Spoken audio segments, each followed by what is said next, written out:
My question, a big part for me why I'm not voting. Sorry, a big part for me why I'm not voting for Trump. I feel like he says he has a lot of aspirations for the country, and he doesn't really convey his plan the best. One specific thing for me right now, obviously, you brought up World War III as a possibility of happening. Specifically, what do you think Trump will do to ease tension in the Middle East? Because I normally find that conservatives are more pro-Israel. So it seems, at least from my perspective, if he is elected into office, he would help Israel more, and I don't think that would better the situation. Maybe I'm not educated completely on the situation, but what do you think Trump would do specifically to kind of ease tension and get us out of there and keep stuff more nationalized, keep money inside the country? Yeah, it's a great question. So, first, Trump has a lot of gifts. Putting together detailed plans is not something he's focused on. However, unlike in 2016, you see the guy laughed there. You can come up to the mic anytime. Oh, no, I'm just observing, sir. Yeah, you're just laughing with a mask on. Right. So, he already showed us for 4 years what he does. So we see what he did. And so he brokers peace through strength. He comes in with a very strong-handed approach, brings the people in the room. For example, when he was president, we had peace in the Middle East. We had the thing called the Abraham Accords. I encourage you to look it up. Israel, Saudi Arabia, the UAE had peace and actually had amazing tensions that were going down. Vladimir Putin did not invade Ukraine when Trump was president. So President Trump, he will not come together with this 9-point plan because that's silly for many reasons. Instead, he'll give you principles and guiding direction of what he'll do. But more importantly, guys, the guesswork is not there. He did it for 4 years.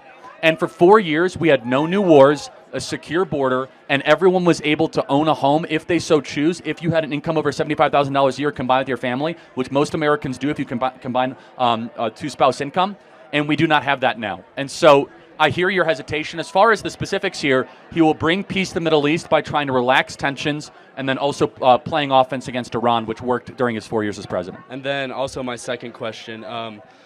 I've heard a lot in the media lately, Trump's tariff plan on China.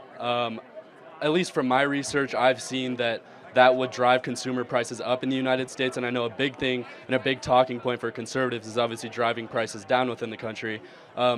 What other things would Trump do to drive prices down? Because that one big thing obviously is something that would drive prices up. It won't. Again, you're being lied to by the media. Again, why did prices not go up when he did his tariffs during his first 4 years? Well, like I said, I'm talking to you to be educated, right? No, I'm not putting it on you. It's just a question to ask. But wait, he applied 200 tariffs when he was president. Why didn't things get more expensive? Now, let me explain to you from an economic standpoint of why that is. So when you have a tariff, how does a company avoid a tariff? The best way to avoid a tariff is what? Make your good in the country. Right. And so, for example, Lyndon Baines Johnson put on a 25% tariff on pickup trucks. This is one of hundreds of examples I could give.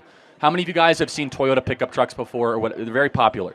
They're all made in America, even though it's a Japanese car company, and that's how they avoid the 25% tariff. Does that make sense? So when you're the incumbent economic power, you should use tariffs as a way to try to drive manufacturing and production back and redomicile it. What will Trump do to lower prices? Energy is the number one reason why prices are going up. He'll lower energy by drill, baby, drill. Awesome. I really appreciate what you do. Thank you. All the signs. So you're a maybe voter? I'm definitely leaning more left. Obviously, another big thing for me, I don't really like the way Trump presents himself. I think he can be more sort of egotistical. But let me ask you a question. For sure. I don't see it that way, but I'm not going to convince you. Yeah. But let's pretend Trump is egotistical. Okay. Let's pretend he's a narcissist and all this stuff. Whatever, yeah. But then the other side is super calm, brat summer, good vibes, right? What I'll say to you, I hate to be a liberal voting for Kamala Harris, and I think that is a pretty big understanding from the left. I don't think, like you said, there was no vote. There was no process, right? There wasn't, and I agree with you, and I think we have more middle ground on that than a lot of people think. I don't like to be in this situation at all, and I think the choices are horrible. Let me give you something to think about. For sure. So you're more of a liberal-leaning guy. That's great. Tulsi Gabbard, do you know who she is? Yes, I do, yeah. She was the former co-chair of the Democrat Party. Right. She's endorsed Donald Trump. Bobby Kennedy, the first Kennedy ever to endorse Donald Trump, to endorse a Republican, Donald Trump. Now, those are two Democrats. Right. If they were here, you would agree with them more than I would agree with them. Right. Okay? Yeah. But they've endorsed Trump. Why? Because they see Trump, who does protect freedom of speech, that does protect us against this lawfare regime, that does try to end the wars. Yeah. Again, Tulsi Gabbard and Bobby Kennedy, those are like your top-level Dems. That's not just some like low-level thing. Right. So I want you to think about that, of what are they seeing and what are they doing that is potentially making them so enthusiastic about Trump. Does that make sense? Yeah, for sure. And now, on the other hand, you don't want wars, right? Obviously not. Who's Kamala Harris courting? Well, that's the thing Dick too, right? Cheney? Well, like I said, she's not going to do anything better, right? She's not going to. Well, it might be even worse, right? But like we're in such a unique situation, in my opinion. It's so hard to balance like what one side would do over the other, since we've never gone through something. You know what I mean, though? Like, well, we have lived through Trump, though. No, I'm saying the war specifically. It's such a it's much more of a specific situation than I feel like we've done. Like the Middle East with Bush or whatever, like that all happened. It all unraveled. Right. No, but hold on. Let me interrupt you if I can. Yeah, for sure. The people that designed the Iraq War, Yeah. Leon Panetta, Dick Cheney, they're Kamala Harris' senior advisors. So if you vote for Kamala Harris, you're allowing the Bush-Cheney warmongering invasion machine to take over your government. As a liberal, I know you don't want that. Well, no, obviously not. So I know that you lean more to the left. I want you to think about those things, and I want you to maybe almost consider doing the unthinkable and voting for Donald Trump. Just think about it. Okay. I got you at a maybe?